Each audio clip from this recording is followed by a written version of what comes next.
Chapter number 2।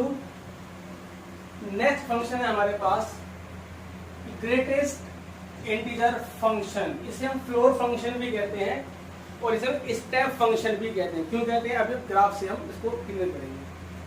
सबसे पहले आप देखिए जो फंक्शन होता है हमारे पास, फंक्शन fx इक्वल टू, देखिए ये सिंबल होता है ग्रेटेस्ट इंटीजर फंक्शन। ठीक है, इस बॉक्स के अंदर आप x लिख दीजिए। fx equal to this is called greatest integer function. ठीक है, तो ग्रेटेस्ट इंटीजर फंक्शन का मतलब ये होता है कि इसमें आप जब कोई भी रियल नंबर पुट करोगे, ये ध्यान रखना, देखो इसकी जो डोमेन होती है वो होती है रियल नंबर, और जो इसकी रेंज होती है वो होती है इंटीजर्स। क्यों होती है अभी हम डिस्कस करते हैं। क्योंकि देखिए फंक्शन का नाम क्या है, is called fx equal to this is called greatest integer function. तो ये ग्रेटेस्ट इंटीजर है, तो ये आंसर में हमेशा इंटीजर देगा। जब आंसर हमेशा इंटीजर आएगा तो उसकी रेंज क्या होगी, इंटीजर। अभी हम समझते हैं। तो ग्रेटेस्ट इंटीजर फंक्शन को पढ़ने से पहले हम ये देखते हैं किसी भी नंबर का इंटीजर पार्ट क्या होता है, जब भी हमको ये समझ में आएगा। देखिए ये समझने की चीज है, कोई भी नंबर आप देखोगे उसमें हमेशा दो पार्ट होते हैं हमेशा उसमें दो पार्ट होते हैं। उसके अंदर एक तो होता है इंटीग्रल पार्ट, या इंटीजर पार्ट भी हम कह देते हैं इसको, प्लस एक इसके अंदर होता है फ्रैक्शनल पार्ट। किसी भी नंबर के अंदर दो पार्ट होते हैं, एक तो होता है उसके अंदर इंटीजर पार्ट और एक क्या होता है उसके अंदर फ्रैक्शनल पार्ट। फॉर एग्जांपल 2.5 है, तो 2.5 को हम लिख सकते हैं 2 प्लस 0.5।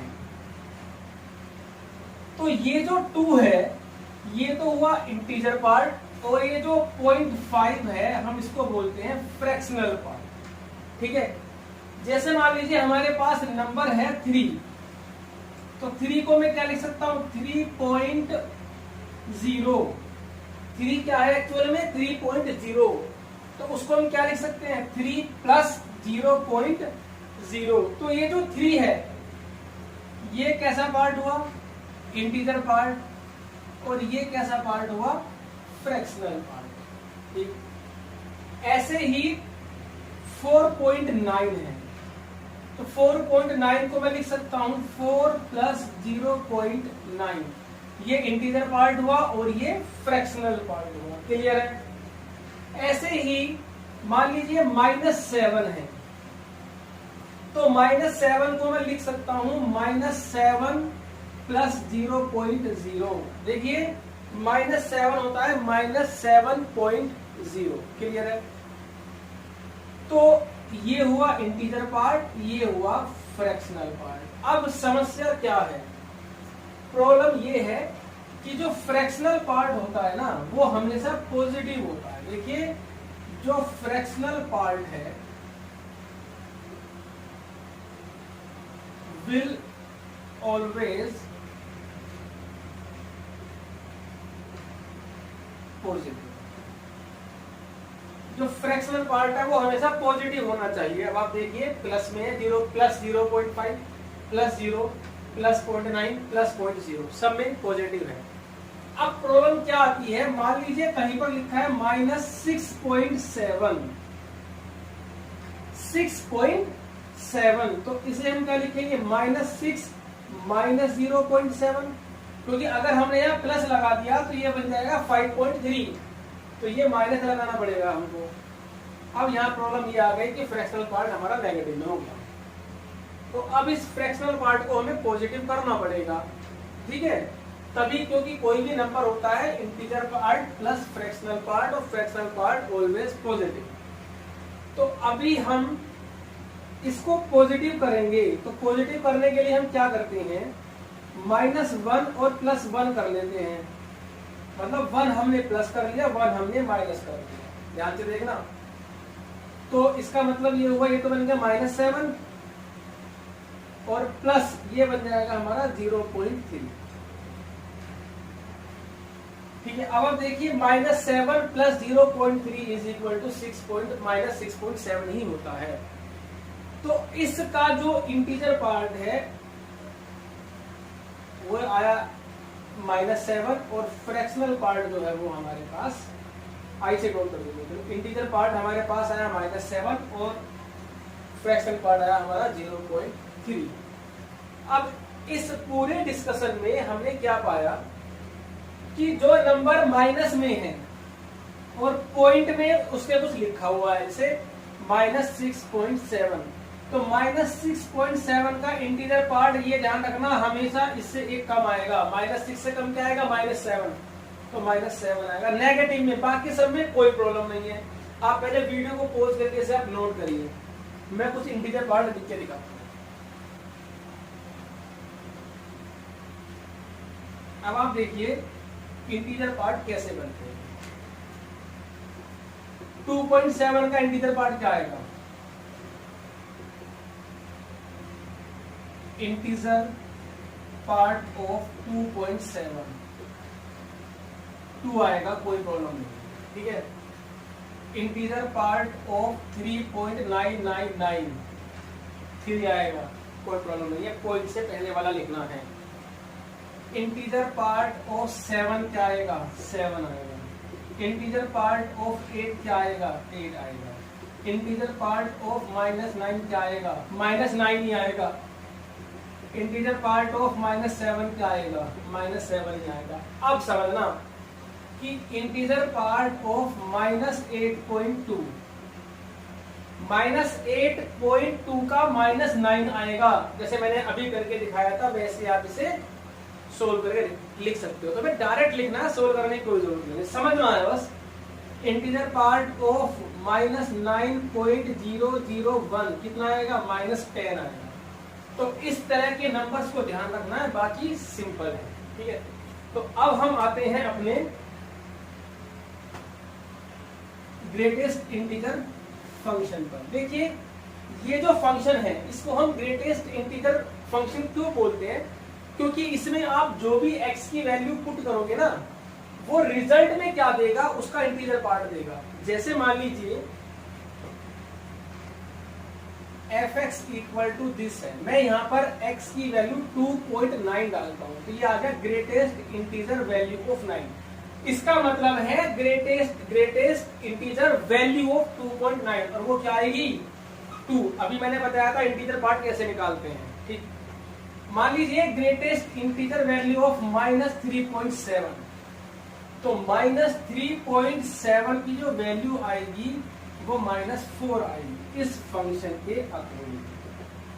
तो ये फंक्शन जो ग्रेटेस्ट इंटीजर फंक्शन है वो किसी भी नंबर का इंटीजर पार्ट हमें आंसर में देगा, इसीलिए इस फंक्शन का नाम है ग्रेटेस्ट इंटीजर फंक्शन। और ऐसे ही मान लीजिए fx इक्वल टू -9, तो ग्रेटेस्ट इंटीजर ऑफ -9 ही होता है। -10.3, तो ग्रेटेस्ट इंटीजर वैल्यू ऑफ -10.3 -11। इस फंक्शन को हम क्या बोलते हैं बच्चों? ग्रेटेस्ट इंटीजर फंक्शन बोलते हैं। तो आप वीडियो को पॉज करके इसे नोट करिए, हम इसका ग्राफ डिस्कस करते हैं। देखिए कुछ बुक्स में इसका सिंबल ये भी होता है, या तो ऐसे लिख देते हैं या कुछ बुक्स में ऐसे भी लिखते हैं। ये भी नोटेशन ग्रेटेस्ट इंटीजर फंक्शन का ही है, ठीक है। ऐसे लिखो या ऐसे लिखो, वीडियो को पॉज करके नोट करिए। सो अब हम इसका ग्राफ डिस्कस करते हैं, ग्रेटेस्ट इंटीजर फंक्शन का ग्राफ कैसे बनेगा। देखिए इसमें जो टेबल बनती है ना, वो पर्टिकुलर पॉइंट लेकर के हमें पर्टिकुलर इंटरवल लेने होते हैं। क्यों? एक बार पहले इसकी टेबल को समझ लीजिए। यहाँ पर x आएगा, यहाँ पर y आएगा, y means greatest integer value. देखिए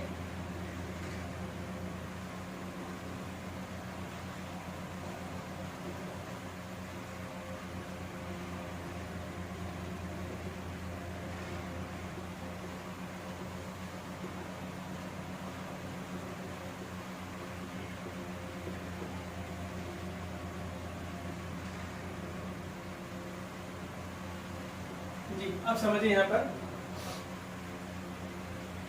कि इसकी जो वैल्यू है, देखिए इसमें हम पर्टिकुलर इंटरवल्स लेंगे, जैसे -2 से लेकर के -1 के बीच में। अभी मैं समझाऊंगा आपको कैसे लिया हमने ये। 0 से 1, 1 से 2 और 2 से 3, और भी ले सकते हो वैल्यू। अब समझिए कि यहाँ पर हमने x की वैल्यू, जैसे हमने इससे पहले ग्राफ बनाए तो x की वैल्यू 1 2 3 4 इस टाइप से, लेकिन यहाँ पर हमने x की वैल्यू पूरा इंटरवल लिया है -2 से -1। क्यों? क्योंकि -2 अगर मैं इसमें पुट करूंगा, आंसर कितना आएगा? -2 आएगा। क्लियर है? जब हम थोड़ा सा आगे बढ़ेंगे तो क्या आएगा? -1.9, तब भी 2 आएगा। थोड़ा सा और आगे बढ़ेंगे -1.5, तब भी 2 आएगा। थोड़ा आगे और बढ़ेंगे -1.01, तब भी 2 ही आएगा। जब और आगे बढ़ेंगे तो -1 पे आ जाएंगे, और -1 पे वैल्यू क्या आएगी? -1। तो हमने ये देखा कि -2 से शुरू होकर के और -1 से जस्ट पहले तक सब जगह -2 ही वैल्यू आएगी। -2 सब जगह वैल्यू क्या आएगी? -2। तो इसलिए हमने वो सारा इंटरवल उठा लिया जहां पर y की वैल्यू -2 आएगी। अब आप देखिए यहाँ पर मैंने इक्वल का साइन बनाया है, यहाँ पर नहीं बनाया। क्यों नहीं बनाया? क्योंकि -1 पे -2 वैल्यू नहीं आ रही है। तो जहां तक -2 आई वो ले ली, जहां नहीं आई तो छोड़ दी। तो जब x की वैल्यू इस इंटरवल में लाई करेगी तो y की वैल्यू हमेशा -2 ही रहेगी, ये ध्यान रखना। अब यहाँ पर आते हैं, -2 को हम y = -2 का ग्राफ कैसे बनाते हैं? ये -2 है ना, अगर कोई कंडीशन ना हो तो ये है y = -2 का ग्राफ। भाई -2 पर सीधी लाइन खींच दीजिए, बस। क्लियर है? लेकिन कंडीशन है y की वैल्यू -2 होगी सिर्फ कब तक? जब तक x की वैल्यू -2 से शुरू होकर के -1 पे खत्म होगी। मतलब ये तो हो गया -2 और ये हो गया -1, तो यहाँ से तो शुरू हुई, तो डार्क कर दिया। यहाँ पर हमने बना दिया खाली सर्कल। क्यों बनाया खाली सर्कल? अब बाकी हटा दीजिए, बाकी सारी लाइन हटा दीजिए, क्योंकि y की वैल्यू -2 है, लेकिन सिर्फ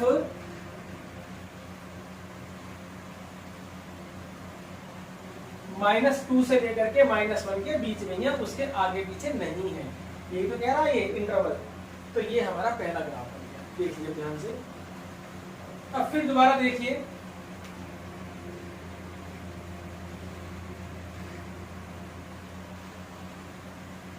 y की वैल्यू x की वैल्यू -1 से लेके -0 के बीच में है, तो x की वैल्यू -1, फिर आगे बढ़ेंगे तो -0.9, फिर आगे बढ़ेंगे -0.7, आगे बढ़ेंगे तो -0.3, आगे बढ़ेंगे तो 0 आ सकती है। अब यहां पर वैल्यू जब x की वैल्यू -1 होगी तो -1 आंसर आएगा। -0.9 होगी तब भी -1 आएगा, अभी समझाया था। यहाँ पर भी -1 और यहाँ पर भी -1 और यहाँ पर आएगी 0। ग्रेटेस्ट इंटीजर वैल्यू मैंने आपको बताई थी, नेगेटिव नंबर पे निकालते हैं तो यहाँ से एक नंबर कम हो जाता है। ठीक है, तो यहाँ पर 0 आई है, बाकी सब पे -1, इसलिए यहाँ पर हमने इक्वल का साइन नहीं बनाया, बाकी इक्वल का साइन है। इसका मतलब ये हुआ कि जब भी x यहाँ -1 से 0 के बीच में होगी ना, तो y की वैल्यू हमेशा -1 आएगी। अब आइए, ये है y की वैल्यू -1, तो -1 पे सीधी लाइन खींचेगी, लेकिन -1 से 0 के बीच में ये है -1, ये है 0, तो यहाँ से लेकर के और यहाँ तक लाइन खींचेगी। ये सर्कल मैंने डार्क किया है, जो कि इक्वल का साइन है, मतलब क्लोज इंटरवल है, और वो हमने खाली छोड़ा। अब आगे देखिए, x की वैल्यू 0 से लेकर 1 के बीच में वैल्यू हमेशा 0 आएगी। y की वैल्यू रख के देख लीजिए आप, देखिए x की वैल्यू 0 से लेकर के 1 के बीच में, भाई x की वैल्यू 0 हुई, आगे बढ़ेंगे 0.1, 0.3, 0.8, 0.9, फिर 1, तो यहाँ पर 0, यहाँ पर 0, यहाँ पर 0, यहाँ पर 0, यहाँ पर 0। जब ये x की वैल्यू मैं यहाँ पर डालूंगा तो इनका फ्रैक्शनल पार्ट छोड़ करके इंटीजर पार्ट आंसर आएगा, वो 0 है तो 0 आएगा। 1 पे 1 आएगा, तो इसका मतलब y की वैल्यू कितनी आएगी? यहाँ पर 0, यहाँ पर y की वैल्यू आएगी 1, यहाँ पर y की वैल्यू आएगी 2। तो अब इसकी लाइन ड्रॉ कर दीजिए। y इक्वल टू 0 ये है, यहाँ डार्क यहाँ खाली, फिर y इज इक्वल टू 1, फिर y इज इक्वल टू, तो ये हमारा ग्राफ है। और आगे बनाना है तो आगे आपका ये ऐसे बनता चला जाएगा, ठीक है, ऐसे नीचे बनता चला जाएगा। तो इसीलिए इस फंक्शन का नाम है फ्लोर फंक्शन, क्योंकि ये फर्स्ट से शुरू होता है और ऊपर चढ़ता है। इसे स्टेप फंक्शन भी कह रहे हैं, सीधी बन जाती है तो क्या हो गया हमारा स्टेप फंक्शन भी हम इसे बोलते हैं। सो वीडियो को पॉज करके आप इसे नोट करिए जी। इसके अंदर जो नोट है ये देखना कि जो कोई भी x होगा ना, देखो ये नोट ध्यान रखना, जब हम इनकी रेंज और डोमेन निकालेंगे, क्योंकि अभी हम क्या कर रहे हैं, फंक्शन का ग्राफ और उनकी नॉलेज ले रहे हैं कि ग्राफ होता कैसे। अभी हम क्या करेंगे, इनसे रिलेटेड रेंज और डोमेन के क्वेश्चन भी डिस्कस करेंगे, इसीलिए अभी आप इनको समझिए ध्यान से। देखिए नोट, यहां पर जो x होता है, x हमेशा लाई करता है उसकी ग्रेटेस्ट इंटीजर वैल्यू से या फिर उसके +1 की बीच में। मतलब कोई भी x होगा ना, कोई भी x होगा वो ग्रेटेस्ट इंटीजर वैल्यू से बड़ा होगा या उसमें +1 करेंगे तो उससे छोटा होगा। जैसे मान लीजिए x की वैल्यू मैंने ली 3.5, तो इसकी ग्रेटेस्ट इंटीजर वैल्यू कितनी आएगी 3, और जब हम इसमें 1 प्लस करेंगे कितना आएगा 4। तो अब देखिए जो x है ना हमारा वो इन दोनों के बीच में आ रहा है, नहीं आ रहा? देखो 3.5 जो है वो 3 से बड़ा हो गया और 4 से छोटा हो गया, तो ये x है, ये ग्रेटेस्ट इंटीजर x है और ये x+1 है। तो जो x होता है वो अपनी ग्रेटेस्ट इंटीजर वैल्यू से बड़ा होता है और उसके +1 से उससे छोटा होता है, और मैक्सिमम उसके इक्वल हो सकता है। अगर मान लीजिए मैं x की वैल्यू 3.5 के प्लेस पे खाली 3 ले लेता तो ये फिर 3 आता, तो यहाँ पर फिर इक्वल का साइन आ जाता, तो इसकी कोई प्रॉब्लम नहीं। ये नोट ध्यान रखना, ये आपका रेंज डोमेन निकालने में काम है। सो वीडियो को पॉज करके इस ग्राफ को नोट करिए, इसको ध्यान से 2 बार देखिए। देखिए नेक्स्ट है हमारे पास सिग्नम फंक्शन, जिसे हम सिग्नम फंक्शन बोलते हैं। ये नाम है स्पेसिफिक फंक्शन का, सिग्नम फंक्शन हम इसे बोलते हैं। जैसे f(x) इक्वल टू, ध्यान से देखना, mod x upon x, x not equal to 0 और 0 when x इक्वल टू 0। देखिए इस टाइप के फंक्शन को हम सिग्नम फंक्शन कहते हैं। अब आप एक बार और देखिए, यहाँ पर इसको ऐसे भी लिख सकते हैं। मैंने आपको पढ़ाया था मॉडुलस फंक्शन। मॉडुलस फंक्शन में इसकी 2 वैल्यू होती है, x और -x, x greater than equal to 0 और x लेस देन 0, ठीक है। अब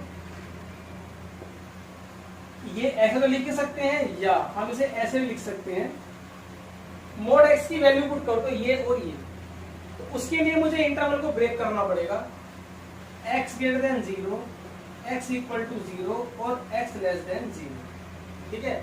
क्योंकि इक्वल पे तो डिफाइंड है, तो इक्वल तो भूल जाइए, यहाँ से इक्वल तो हटा दीजिए, क्योंकि फंक्शन हमारा x इज इक्वल टू 0 पर 0 डिफाइंड है, ये ऑलरेडी दिया हुआ है। अब x की वैल्यू जब 0 से बड़ी होगी तो मोड x की वैल्यू क्या होगी x, तो यहाँ पर हम रखेंगे मोड x के बेस पे क्या लिखेंगे हम x, तो x अपॉन x क्या हो जाएगा 1, ये 0 रहेगा हमेशा। अब जब x लेस देन 0 है, ध्यान से देखना, x लेस देन 0 तो मोड x की वैल्यू -x है, और जब मैं मोड x के प्लेस पे -x पुट करूंगा तो x से x करें क्या बचेगा -1।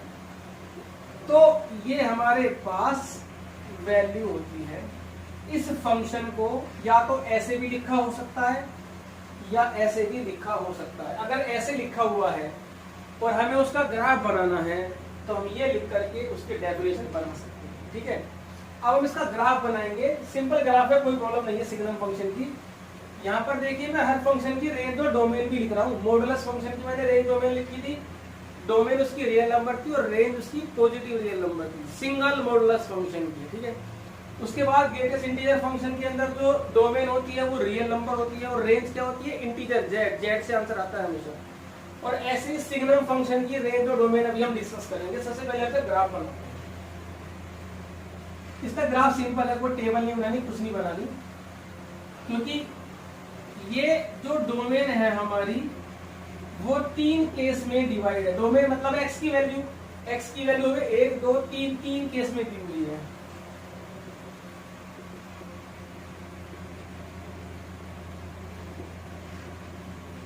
अब आप देखिए, जब x 0 से बड़ा है, ये 0 है, इससे बड़ा मतलब इधर की साइड, तो ये y होता है fx। तो y की वैल्यू 1 है, तो y की वैल्यू 1 का मतलब है 1 पे एक लाइन खींच जाएगी, ऐसे सिंपल ऐसे लाइन खींचेगी y 1 पर, और यहाँ पर बनेगा एक सर्कल खाली, क्योंकि इक्वल का साइन नहीं है। अब उसके बाद, और ये लाइन इधर नहीं आ सकती क्योंकि x ग्रेटर देन 0 है, तो 0 के इधर ही रहेगी की बात है। अब आइए, x की वैल्यू 0 है और y की वैल्यू भी 0 है, तो यहाँ पर है ये x भी 0 y भी 0, डार्क सर्कल बनाने के लिए। अब है x लेस देन 0 मतलब इधर की साइड, y की वैल्यू -1 है, तो ये y की वैल्यू -1 है ना, ये y की वैल्यू सीधी लाइन देंगे बस, और यहाँ बना देंगे हम खाली सर्कल ब्लैंक। क्यों? क्योंकि इक्वल का साइन नहीं है। This is a graph of signum function. आपको क्या करना है कि ये मतलब बेसिकली करना क्या है, ये फंक्शंस को आपको पता होना चाहिए किस टाइप के फंक्शन का क्या नाम है। जैसे इसे हम सिग्नम फंक्शन कहते हैं, तो उसका ग्राफ ऐसे बनता है। ये नॉलेज के लिए है आपकी, इससे कि आपको आगे की क्लासेस में प्रॉब्लम ना हो और आप समझ जाए देखकर कि इसका ग्राफ कैसे बनेगा। ये ग्राफ होगा, ग्राफ क्लियर है, क्योंकि y = 1, देखिए ये सिंपल होती है। जब y = 1, y = 2, y = 3, y = 5, इनके ग्राफ कैसे बनते हैं? जैसे मान लो y = 5 है, सीधा 5 देख लीजिए कहाँ पर है, एक सीधी लाइन खींच लीजिए बस। मान लीजिए x = 5 का ग्राफ बनाना है हमें, x = 5, तो 5 देख लो कहाँ पर है, यहाँ पर है, x की वैल्यू 5 देख ली, सीधी लाइन ना बस। ये कांस्टेंट फंक्शन होता है, ठीक है। तो अब आती है डोमेन और रेंज के बाद। डोमेन जो होती है सिग्नम फंक्शन की, वो r होती है, पूरी रियल नंबर। क्यों? क्योंकि यहाँ पर 0 से बड़े भी हैं, 0 से छोटे भी हैं और 0 भी है, तो रियल नंबर तो कंप्लीट हो गया। इसके अंदर सारे नंबर आ गए, 0 से बड़े पॉजिटिव भी आ गए, 0 से नेगेटिव भी आ गए और 0 भी हो गए। तो real number positive negative 2 type के तो होते हैं, और 2 टाइप के होंगे, इंक्लूड कर लिए, तो डोमेन तो रियल नंबर। अब रेंज देखो, रेंज इसकी इंपॉर्टेंट है। इसकी रेंज में सिर्फ 3 नंबर आएंगे, 1 0 और -1। रेंज क्या होता है? y की वैल्यू, और फंक्शन के अकॉर्डिंग y की वैल्यू है 1 0 -1, और तीसरी वैल्यू y की नहीं आ सकती, क्योंकि जब x 0 से बड़ा है, मतलब x की value 1 2 3 4 5 6 7 8 9 10 and so on up to infinite, कुछ भी ले लीजिए, y की वैल्यू 1 ही आएगी, ठीक है। 0 पर 0 आएगी। अब x लेस देन 0 मतलब -1 -2 -3 -4 -5 -6 -7 एंड सो ऑन, तो सब पर क्या आएगी? नेगेटिव आएगी। तो y की वैल्यू या तो 1 आएगी या 0 आएगी या -1 आएगी। और y क्या होता है? रेंज। तो रेंज में सिर्फ 3 एलिमेंट है, 1 2 और 3। देखिए जब हम 12th क्लास में आएंगे तो चैप्टर आएगा, सबसे पहले chapter number 1 relation and function. Function की बात आएगी, और हम ये क्या पढ़ रहे हैं? ये सब हम फंक्शन ही तो पढ़ रहे हैं, ये ध्यान रखना। चैप्टर का नाम है रिलेशन एंड फंक्शन, तो फंक्शन वहां पर भी आएगा। और फंक्शन हम कहाँ पढ़ रहे हैं? 11th में पढ़ रहे हैं, वहां पर इन सब से रिलेटेड क्वेश्चंस आएंगे।